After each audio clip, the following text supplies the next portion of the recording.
Hi, പരിപ്പ് മുരിങ്ങയിലയും കൂടെ കറിയാണ് ഉണ്ടാക്കുന്നത്. അപ്പോൾ നമുക്ക് നന്നായിട്ട് കഴുകിയെടുക്കാം.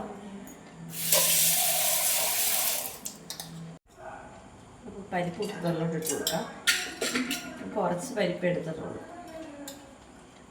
രാത്രി ആയതുകൊണ്ട് ശകലം മതിയല്ലോ. കുറച്ച് മഞ്ഞൾപ്പൊടി തട്ടി കൊടുക്കാം.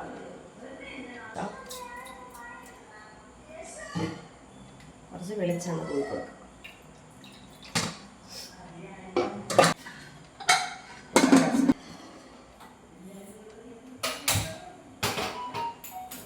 അപ്പോൾ തേങ്ങ കൊണ്ടുവരാൻ സമയം കൊണ്ട് നമുക്ക് അരപ്പുള്ള തയ്യാറാക്കാം. അതിനകത്ത് 2 പച്ചമുളക് ഇടുന്നുണ്ട്. ഇല്ലാത്ത പച്ചമുളകാണ് കഴിക്കുന്നത്.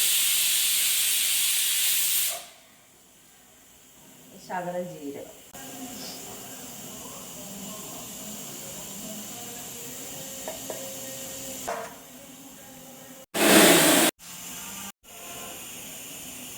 നമുക്ക് മുരിങ്ങയിലൊന്നും ഇല്ല, ഇത് വീട്ടിൽ നിന്ന് കൊണ്ടുവന്നതാണ്.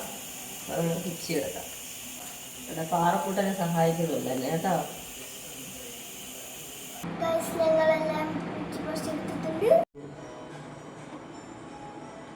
എണ്ണ ഒഴിച്ച് എണ്ണ കുറച്ചുണ്ട് കത്തി. പപ്പടം വറുത്ത എണ്ണയാണ്, അപ്പോൾ കളയണ്ടെന്ന് വെച്ചിട്ട്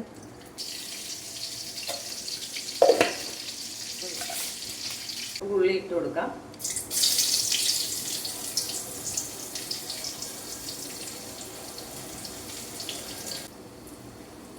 അരപ്പൊഴിച്ച് കൊടുക്കാം. മുരിങ്ങയില ഇട്ട് കൊടുക്കാം.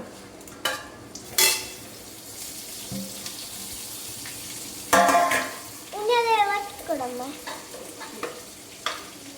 അത് ഇളക്കാൻ പോവാണ്.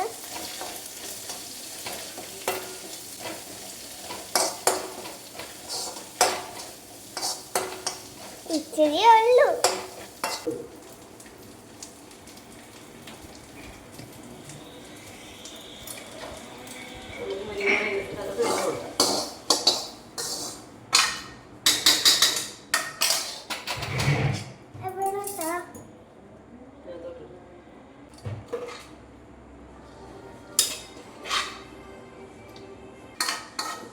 കറി തിളയ്ക്കൊന്നും വേണ്ട, ചൂടായിട്ടുണ്ട്. നമുക്ക് കറി ഓഫാക്കാം.